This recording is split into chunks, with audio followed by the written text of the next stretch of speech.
Hello, friends. Welcome back to Sunglasses After Dark. I'm your host, Lauren Tombtone.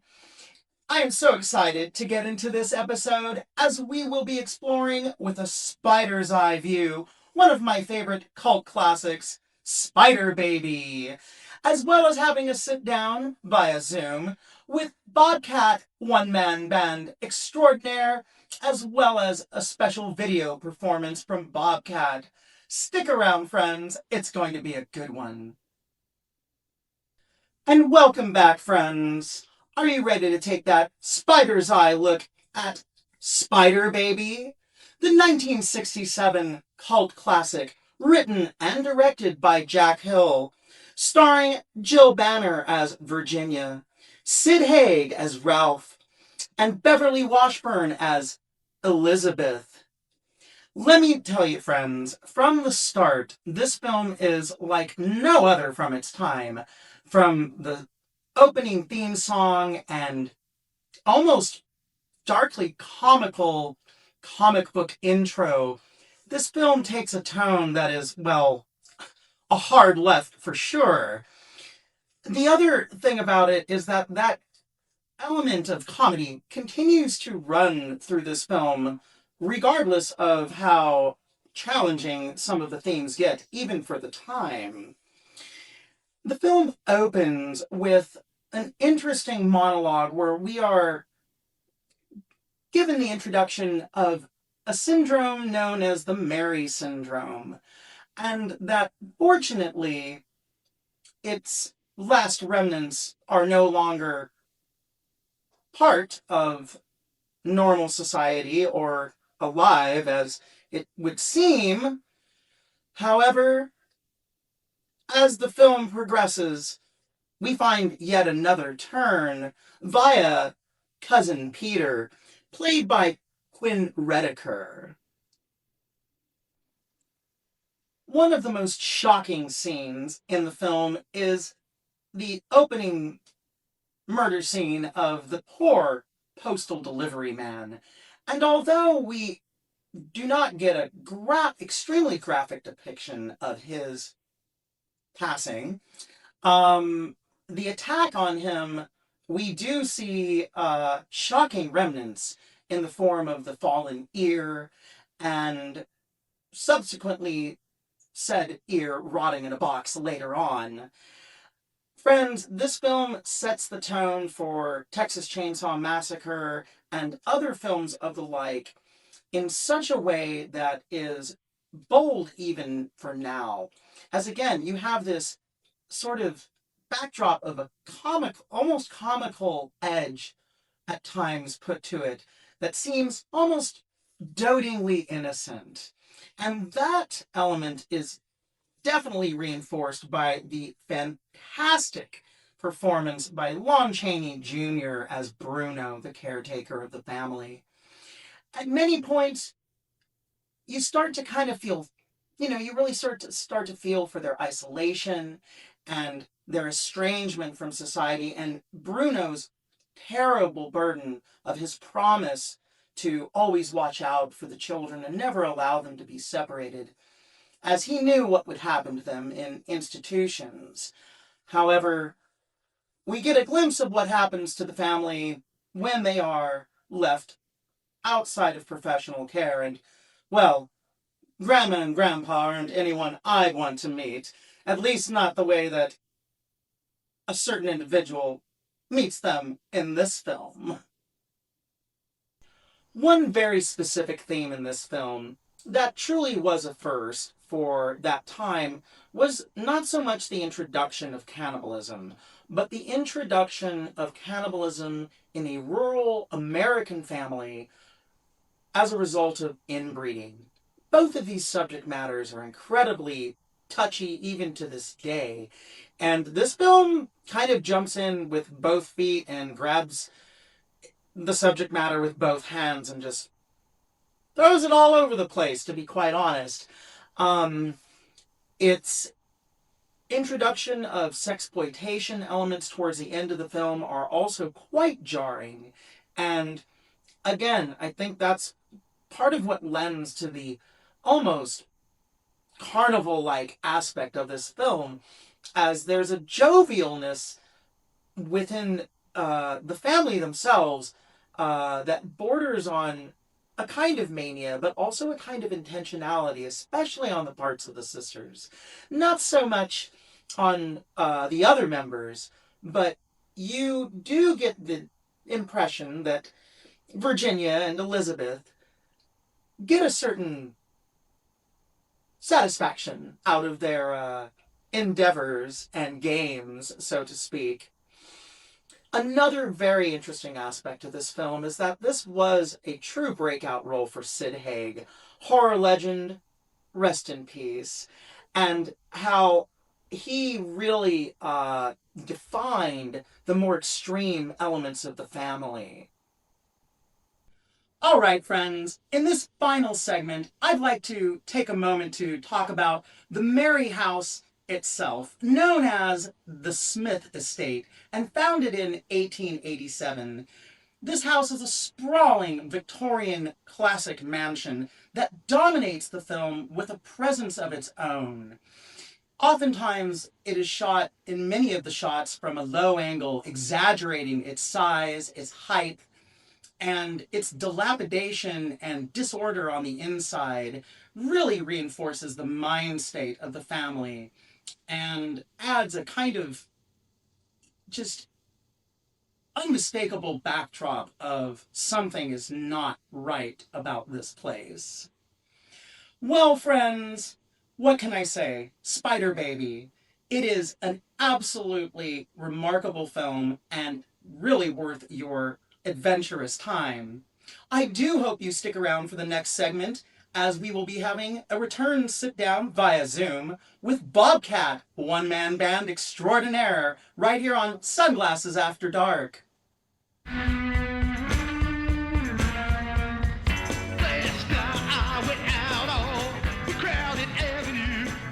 All right, friends, welcome back to Sunglasses After Dark. I'm here via Zoom with my good friend Aaron, aka Bobcat. Hello, Bobcat. Thank you for joining me. Hey, what's going on, Lauren? Oh, just another day here in the crypt. How are you? Doing good. So, a lot has been going on since the last time we sat down, and I got to Yeah. experience your live set. You obviously are still playing, but there have been some hurdles. You want to talk about that? Oh, yeah. The last time we met, it was October. I was on tour with Sasquatch. And that was like it wasn't the first bump in the road, but it was the most definite bump in the road where a lot of my paying gigs were canceling in the month of October. And I couldn't really justify being out for that long with no paying gigs. But then Sasquatch, Dave, we're both Right. friends with him, called me up and he was like, hey, do you want to play bass? I was like, dude, absolutely. Dave's been my friend for over 20 years, Sasquatch and the Sickabillies. And I was gruntled that he asked me. I was very gruntled to hear from him. And it went pretty good. Then November was a good month on the road. All in all, it was a great month. Mm-hmm. But then at the terminus of that month, things started canceling. Like around the week of Thanksgiving, Oh, a geez. lot of places that had me booked were starting to cancel. Then one morning, it was December 2nd. I just played in Wichita, Kansas that night, Right. December 1st, with my good friend Black Cat Jay. And Calamity Cubes. December 2nd, I woke up to 4 cancellations. I woke up to cancellations for the 5th, the 6th, the 13th, and the 15th. They were all paying gigs. They were all over $300. And I was like, you know what? This is a sign from the universe. And that sign was for what you like fight to make. I mean, fight when you're on tour. You gotta fight to be able to put food on the table. Well, and For especially what? in today's economy, obviously, Right. things have been Yeah, things today's have been economy, changing as you almost know, is shit. overnight. especially for anyone who deals with life on the road, from musicians to Yes, truckers to transport drivers, the whole situation of travel oriented commerce is changing day by day. So with that in mind, you've obviously had to kind of reshuffle the deck, focus in on exactly. playing at home, and it looks like, from my understanding, you've been releasing a lot of new music, correct? Man, since I got back home, right, it took me. I had a backlog of about a month, but then starting in early February, I dropped my good version of "Don't Walk Down the Stairs Backwards," Right. a good version of "Living a Lie," a good version of my cover of "The Way." My song "Are You a Human Being," which I'm very, very proud of. Um, also, my one man band version of "Let's Make Prank Phone Calls," which I wrote with my friend Uncle Maui. We did release a split back in January, but I did my version alone. Then early on in March, I dropped my cover of "The Miserlou," which Right. everyone knows it's standard, but when you really break it down, those are some gnarly intervals in that song. Then at the end of March, I dropped my song "Recycled Money," which had like a 30 Spotify popularity score for a couple of weeks. Mm-hmm. Um, Early May, well, May 5th, I dropped my song "Thinking About the Last Time." And earlier this week, I dropped my song called "Vicious Cycle." And I got a ton of music that's going to drop. I got my next one dropping on June 30th called "I Fell in Love with My Stalker." Ooh, that sounds exciting. And I have to say, I love how each of these songs really has a complete individual vibe and personality. You put a lot of unique spin. I love the videos, the especially your personalized promo videos that are a little bit more intimate. It's not you necessarily playing all the time or sometimes randomly interacting with people. The "Are You a Human Being?" Oh my gosh. That was such a fun promo series to watch. I have to ask, did were there any of those interactions that you decided not to use because they got a little sketchy? Did you encounter Hey, any Dave. non-humans? Sadly, I didn't encounter any non-humans, but Dang. that song, "Are You a Human Being?" I mean, first of all, I've been asking people that for a while. It's just like, for instance, if I'm out flyering for a show, which nowadays I don't do. It's sad to say that, but for the last couple of months, or even the last, I'd say, year and a half, 2 years on tour, I felt like every time I printed up flyers and started handing them out to people, they were just going deaf ears. So I'm like, you know what? I just gotta go to not go to shows. Yes, go to shows, but also just instead of focusing on printing stuff. And of course, I'm usually in the town that day. I'm not in the town weeks and months early, so I can't post it up any place. But if I was in town, I'm walking down the street, I say, "Hey, are you a human being?" And then the person would answer me. Because let's face it, I used to ask people, "Hey, do you listen to punk rock?" Well, does punk rock mean the Ramones, Green Day, Good It's a Charlotte, Come difficult it's such a 41, diff or exactly. It's such a difficult playing field where you used to be able to hone in on a target audience via a genre, and you knew where that genre collected at, whether it was a specific local bar or a specific coffee shop or a restaurant. Those cultural anchors have kind of been thrown in the blender since COVID. I definitely have encountered that. Um, and it's really come down to, in my experience, relying on your fan base to do the promoting for you. That's what, in my opinion, works the best. Like you're saying, you could go out and share a gazillion times, print up a gazillion flyers, means nothing. But if one person right? in the right circle of people that you know in that town tells tells people directly, via social media. I'm going to the show, go to the show. That's how people go to shows. I fully encountered that. That's what works. Except I don't know most people in most towns. That's why in Texas I was just falling on my ass every time I go to Texas.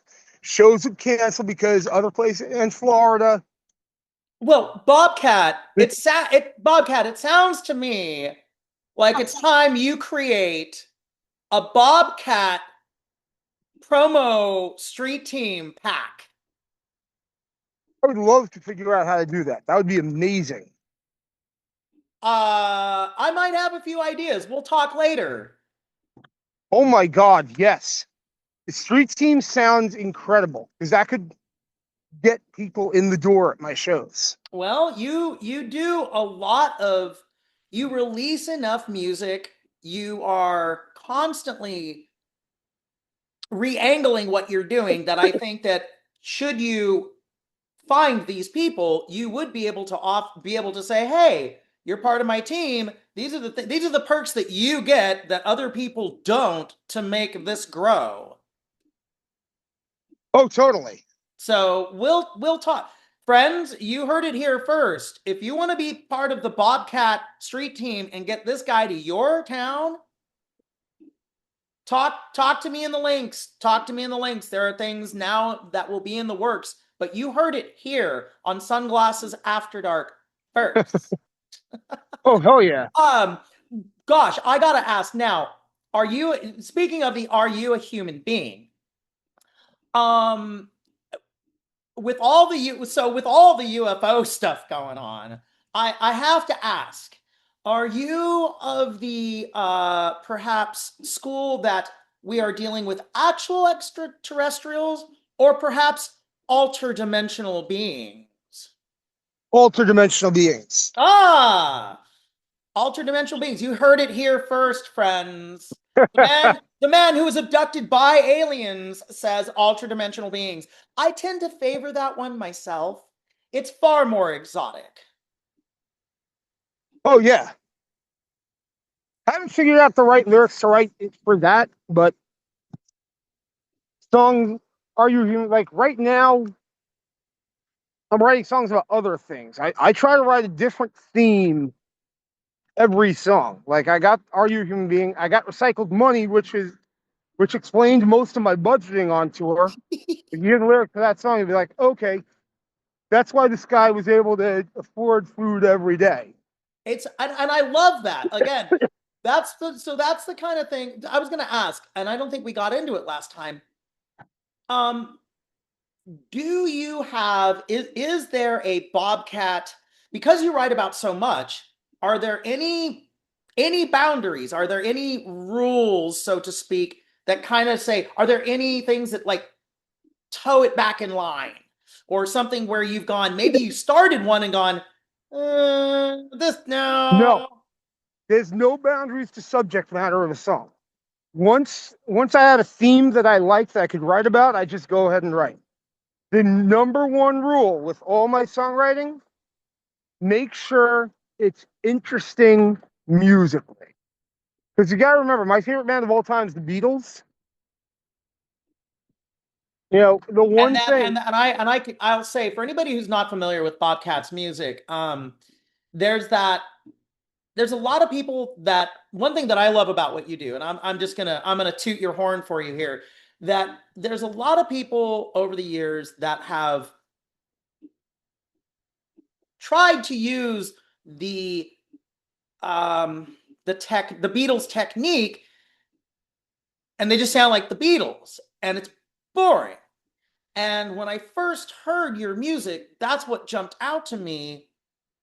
But it's not a rubber stamp of like, well, yep, that's freaking Beatles. There you go. So that much being said, I want to get a little gear talk going because your setup and how you play, I don't know of another artist doing the one man band style that you do that gets what you've got.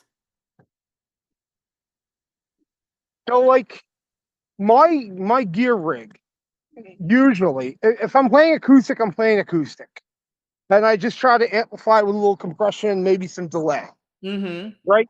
But so my at my feet, I got a shaker and the bass drum on my right foot, and I got a tambourine and a snare on my left foot. So every time you hear the bass drum, you hear a shaker, which like accentuates that accentuates the downbeat usually, Right. or it could accentuate the upbeat. If I'm playing like a Motown style rhythm, it's the upbeat that has the bass. But most music has the downbeat on the bass drum on the one. So so that's my percussion setup. I got a shaker, a bass drum, a tambourine, and a snare, and they're hit simultaneously. Mm-hmm. Then so my vocals run through effects. They run through a gain pedal, like a distortion pedal of some sort, compression. I use my JHS pulp and peel because there is some gain in that, as well as it's JHS pulp and peel's got a rat pedal. If you just dial the gain back, you get some really cool vocal distortion. Interesting question on that, if I might interject. Would you consider that pedal as a compression pedal for a vocalist to be a good pedal for um Yeah, it's a great pedal. like any It's like would that just work for anybody? Anybody who wants a compression pedal on the vocals, Yeah, you know, pulp and peel is going to be your gold standard. okay. You're not going to find a better compressor for your vocal. I nowadays I use pulp and peel and a memory man. The memory man, I actually set some chorus on my vocals, a tiny little bit of chorus Okay. on the delay of my vocals. It sounds cool because you know what? Those effects are mainly guitar effects, but you've heard them on guitar a million times. You heard a compressed guitar, you heard them all. You heard a guitar with delay and chorus, like slap back and chorus, you've heard them all. Right. But when you hear the vocals with that, see, chorus on vocals sounds like the ADT, sounds like the double tracking, which is a really cool, very underused sound. And So, and I think that that's one of the unique things as well is there are distinctive moments where you, because of how you are, the effects you're choosing on the instrument as well as your voice that are not traditionally vocal effects, you wind up getting this cross section where was that the voice of the guitar? There are these crossover moments where the melody or the sound, the literal sound, hits right in that space and then crosses back again. yes. And that's the reason why. Like I have all my songs, there's one voice to sing. Mm-hmm. So I gotta make that voice as big sounding and as so like there's gain on my voice. Because I can I could use gain on the guitar, but then the notes would blend into each other. It won't sound like a full chord. Right. You see, so now the guitar is the most intricate set. The electric guitar is the most intricate of my setup with the one man band. So everything gain wise, I like in parallel. The other good thing about the pulp and peel is parallel.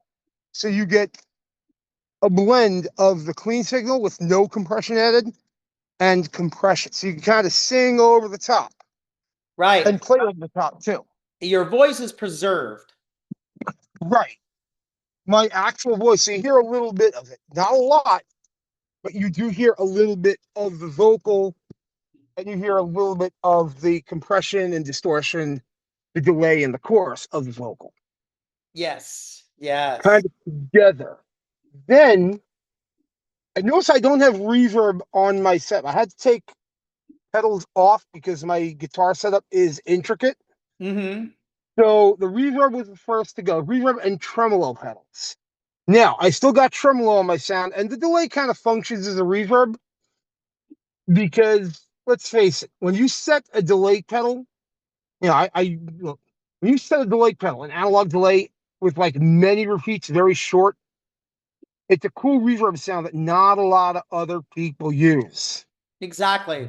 It's There's one other person. Actually, there is one person, a very interesting, special person, I'll say specifically, who does use that. Who? And they played here at my house back in January. David J. of Bauhaus and Love and Rocket. Oh, that makes sense. And he had his own his setup for playing acoustic live, and I ran sound for him here, but he used again instrument pedals for his voice. And he specifically, and I had worked overnight on my stuff, as you know, I have that mixer and stuff to kind of dial in his style voice. But he showed up ready to go, and I was like, so that's that thing.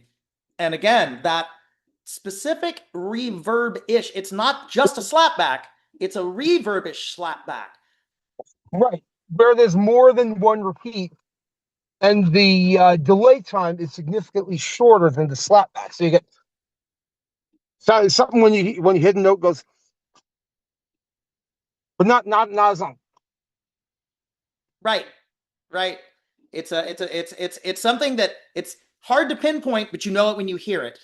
And yeah, Right. that's another thing that It's always many more repeats. Because let's face it, you and I have both heard slapback on everything. Our scene is saturated with right. slapback. Yes. Now, a lot of the singers in our scene, and this is kind of sad. You listen to most singers of most bands, they think of vocals as the after effect, and the guitar is like, okay, that gets all the effects. Right. Well, you don't. What you don't realize is on a lot of those '50s rock and roll tunes, there is there is slapback on the vocals, and there is distortion on the vocals. There is compression on the vocals. Mm-hmm. Chorus, I'm talking about the chorus in a Memory Man, where you can kind of dial in a very faint amount. Right. Because I lean into my notes. I don't have that rhythmic voice that goes. I Exactly. I sing notes. I go, "Are you a human being?" You know, every Mm-hmm. waking day I trace my steps each way, trying to return to you. Right? Where if you just hear it, on like the staccato voice, it's not going to sound like anything. But when you're like leaning into that note and you hear that jiggle from a chorus Mm-hmm. pedal, Mm-hmm. you're like, ooh, okay, there's something else going on. Again, a lot of Beatles recordings have that ADT. A lot of that like late period Beatles, Right. they have that automatic double tracking on the vocal. That's the that's the origin of the flanger effect. That's also the origin of the chorus effect. Right. There's, the chorus is automatic double tracking. Mm-hmm. Mm-hmm. So you got, I always call the three precursors of the chorus effect. You got 12-string electric guitar and mandolin, but mainly 12-string electric guitar. You know that sound. You've been listening to it your whole life. Right. There's ADT, which is, a singer just overdubbing their voice twice, not over, like it's a automatic overdub. Right. So it's like in phase, out of phase, in phase, out of phase, in phase, out of phase, kind of like a flanger pedal, but very subtle. Right. More subtle. I could probably get it with a flanger pedal, but it's easier with just my Memory Man. And then the third thing that feeds into the chorus effect is the rotary speaker effect that's in the Hammond organs. You know that Mm. sound. You've been hearing that sound for years. So now comes the most intricate part of my set, the electric guitar setup, when I am playing electric guitar, because I'll play electric or acoustic. For me, Yeah. I'll do. Interesting. Little sub question. When you write, do you write on one or the other, or does it matter when you're getting ready to Doesn't write a really song? matter. Chords are chords, songs are songs, melodies are melodies, rhythms are rhythms. Okay. When you're listening to music, you want melody, harmony, rhythm. You want a distinctive melody to the song. Right. The harmonies have to support the melody, but it's the emotion of the song.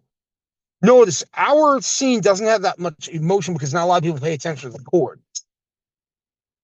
I'm not saying You know, all the band. and I'll say that one thing I will say in our scene that I think that is, I'm noticing that is finally starting to change. Starting to change. The You know, goddamn Gallows are very focused on chords. Their chords have their songs. The Quakes always focused on chords. another artist who I just interviewed for one of my previous episodes, Panu de la Rocca, excuse me, from the Finnish psychobilly scene. Who's working with Dax, Dragster, and people like Peter Sandorf. He's got a lot of the legends, sort of big melody, and Dax from goddamn Wicked Creeps, Godless Wicked or Creeps. Godless Wicked Creeps, excuse me. These that are also reminiscent of the Brains. Again, big. You've got the Fury. You've Brains got got melody. exactly, and Oh, even the biggest Godless Wicked Creeps song, "You Better Run." mhm. That song's got melody to it. It's fast as fuck. And try playing that bass line at the end. You can't do it. It's like the most impressive 16 bars of upright bass in the history of that instrument. It's just so fast and so like and yet you're waiting and waiting to hear that part of the song. and yeah, and so again, and that's one thing I love about the early psychobilly was there was this fury of the percussion and the rhythm and the franticness of guitar, but oftentimes the vocals were relaxed, and if anything, they would carry in long bars over the frantic. So you had this kind of nature against a thing running beneath it, was how I always felt. And now so Right. many bands switched into where a lot of psychobilly to me for a lot of many years wound up just sounding like metal, or hardcore punk to a certain degree. It lost that, again, the melody and the backbeat, those things that trigger those root elements that make you want to move, that make you want to stop what you're doing for a second and listen. Right. That's the thing about um, I'm trying to bring it back. I mean, my band The Arkhams is pretty good at that. Our singer Matt, really good at it. Are you guys playing? Are you guys still playing or playing again? Because You I know thought what? you guys had kind of taken a break for a minute. Was I We took mistaken? a hiatus for a hot minute. Our guitar player Johnny died, so Right, right. this was Rest in in peace. 2017. Matt and I will get together a few times a year. We'll jam.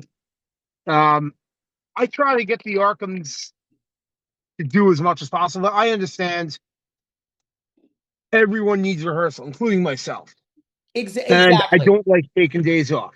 No, no. My time of day is shifting, and Zoom is wanting me to start phasing in and out of reality again. Oh, so we were talking about the most intricate part of my rig, the guitar setup. Yes, yes. Now, I've owned every type of guitar over the years.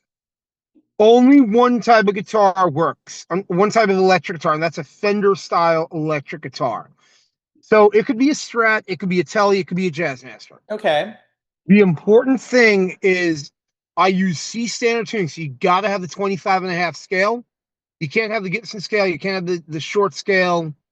You need 25 and a half or better, being like a baritone scale. Ah. I use flat wound. On the 25 and a half, what works best is 13, a pack of D'Addario Chrome 13, so they're flat wounds. And then I replace the top two strings. The B string is an 18 and the E string is a 14, right? But then I tune it to C standard. Okay. So it really functions like a high set of 11s, a low set of 12s. When it's either like a very light set of 12s or very heavy set of 11s, which is my sweet spot on guitar. If I'm playing standard tuning, I do like something between those two sets of strings. Right, right. For standard tuning. If I'm playing again, when I'm playing my C standard, I need 14, 18, and then the rest of the chromes. The chrome's the expensive part. So Okay. now once I got it tuned, the pickups got to be low output. So Strat pickups work.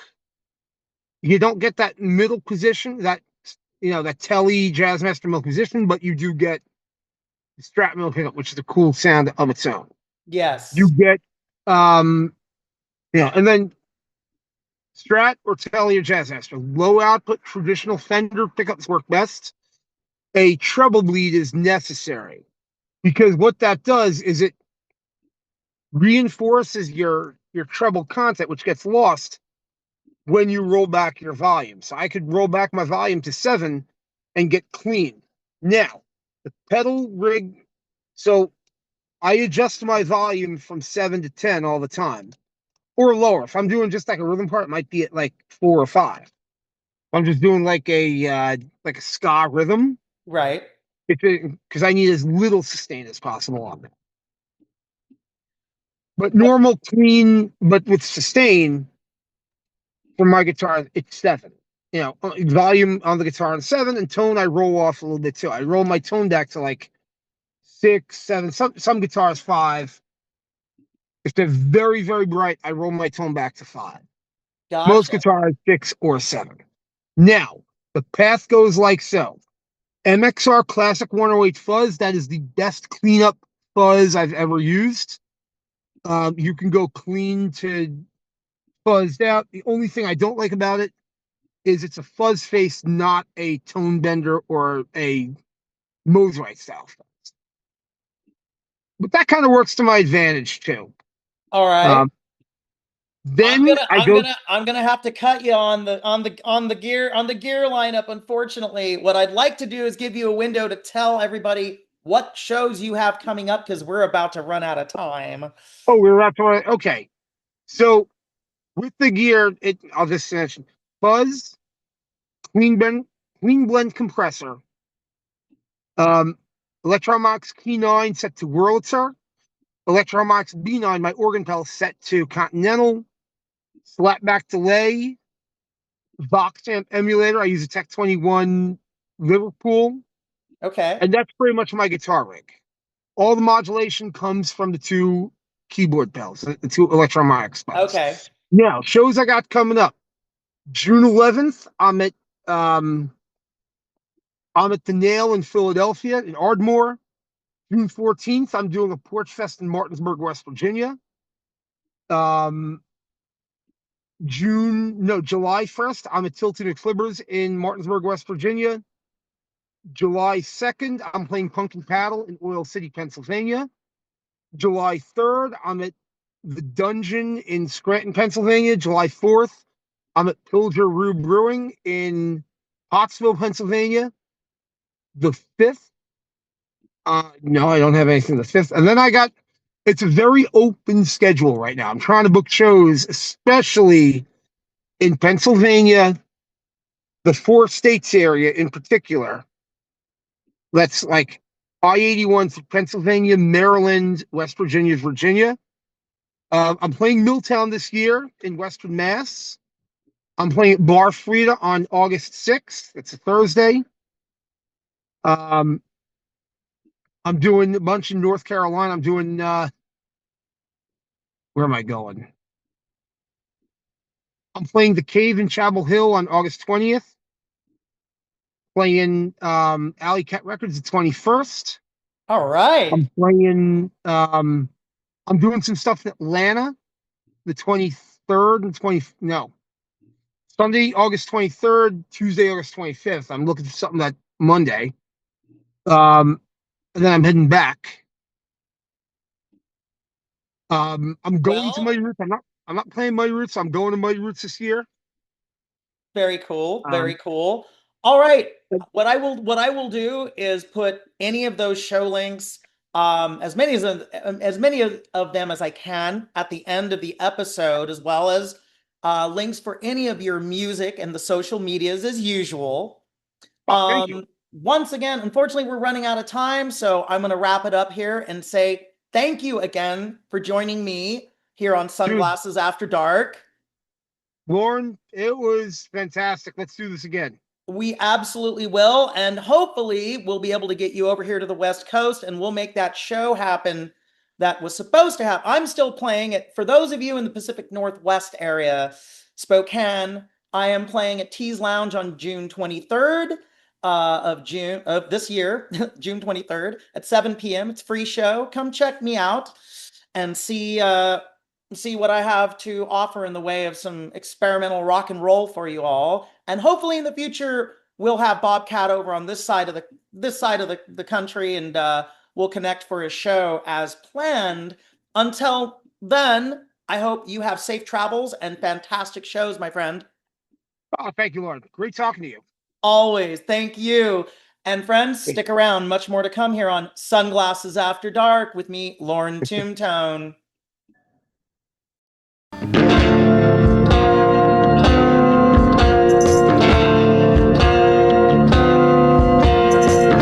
One gloomy Sunday afternoon, I checked into my hotel room. She came into my life and saw. She creeped out everybody else. Her incongruence showed itself. Why she chose me remains unknown. Eyes for the world to see such a degree of intimacy without even knowing me in the flesh and bone. Other guys just ran away.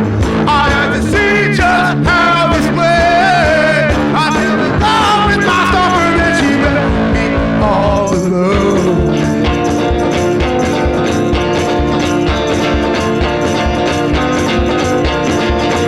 I never had much luck in love, but she's the one who I've been dreaming of. Her love bombs and her phrase, let's go. We met up in the still of the night. She gave me I took her up, but nothing goes. I tried to call her on the phone. She grabbed a dog and her feelings withdrawn. I fell in love with my stalker and she left me all alone.